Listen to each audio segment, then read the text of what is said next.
Oh.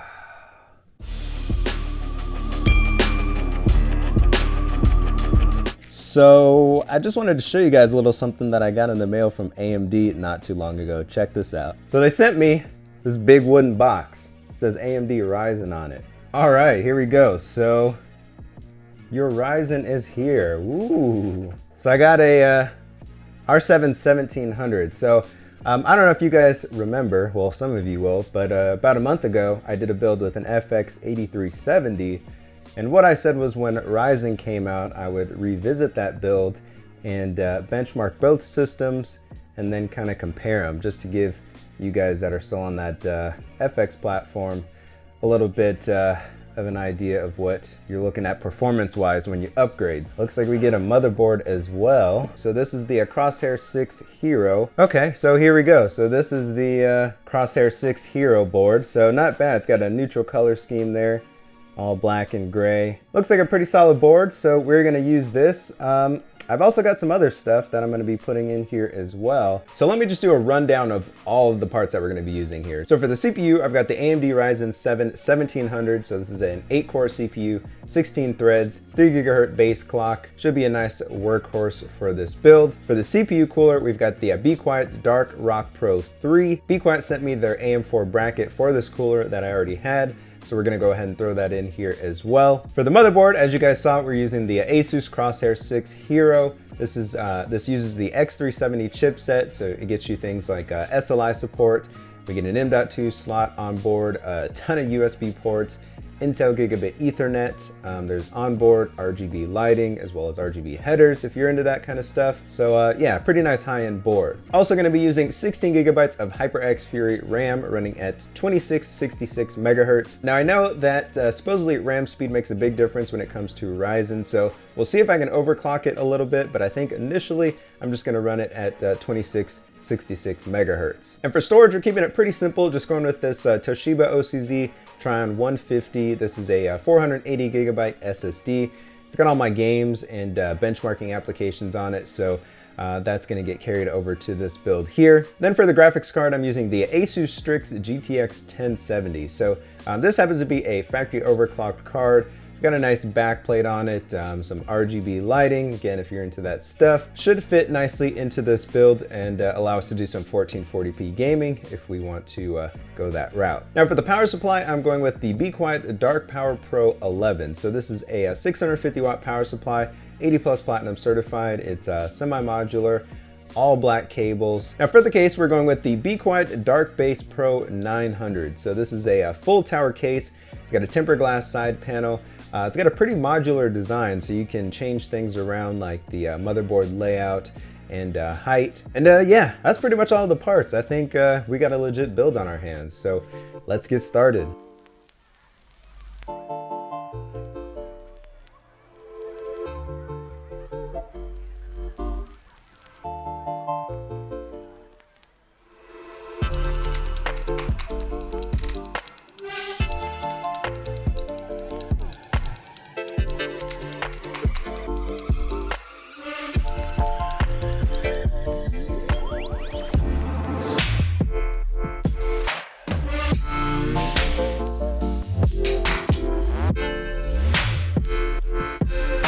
So as I'm putting all this stuff together, I decided it'd probably be a good idea to test everything just to make sure it's all working. So that's exactly what I'm doing here. By the way, this combo that you guys are seeing, super quiet. All right, so for some reason I wasn't able to get into the BIOS at all. So what I did was actually flash a new version of the BIOS onto this motherboard. And now I'm actually able to get in here. So I'm just gonna load the optimized defaults and double check all the settings. Make sure nothing looks crazy or out of whack, and then boot into Windows. Actually, one more small delay. For some reason, I couldn't actually boot into Windows using the XMP profile. So I've just went ahead and set the RAM speed to 2400 megahertz in the meantime. So I'll go ahead and look into that later, but for now, I am into Windows. As you guys can see here in hardware info, everything looks fine, just looking at the temps and all kind of random stuff there. So looks like we're good to go ahead and continue with the build. All right, guys, so I'm back. Everything pretty much works now. I do have the RAM running at 2666 megahertz. Timings are a little bit looser than what they would be on the X&P profile. Haven't really looked into that further yet, but I do know that all of my parts are working, so we're gonna go ahead and throw it into a case and make the build official.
Alright guys, and that's pretty much it as far as my stealthy AMD Ryzen build goes. As you can see, we used all black components here, which really gives it a subdued look. Also gives us some flexibility when it comes to lighting here. And I decided to go with blue LEDs for the lighting, just to do a little something different. I know that since this is an AMD build, red would be the obvious choice, but I think blue looks pretty nice here. So all in all, I would say this build looks pretty good. The only thing that it's really missing is a Psu Shroud. For some reason, Be Quiet doesn't include one with this case. I don't know why. I think maybe attaching one to the bottom of the motherboard tray with some thumb screws, kind of like how the N through Pro is, would be amazing for this case and would definitely improve the looks. But aside from that, it's pretty clean. We do got a ton of drive cages that currently aren't being used in this build. I thought about removing them, but I thought it would be just a lot of empty space, maybe too much. But what do you guys think? Should I keep them in there or should I take them out? If I were to add some color to this build, what do you guys think I should do, or what color? Give me some ideas. Like, I was thinking some nice PSU cables would spice the build up nicely, maybe some different color RAM, something like that, just to give the build a little more contrast. But anyway, you guys let me know. Again, thanks to Be Quiet for providing the case for this build. Looks pretty good overall, I would say. So next up, what we're gonna do is actually benchmark this rig. I'm gonna compare it against the FX 8370 build that I did a while back. Possibly I may compare it to my 4790K build, just because I'm kind of curious myself of whether I should be using this system for my workstation instead of that build. So that stuff is going to be coming up shortly, so make sure you guys are subscribed so you don't miss that content. Go ahead and leave a comment down below. Let me know what you think of this system. Throw this video a like if you like this type of content, and I will catch you guys next time. I'm out of here. See ya.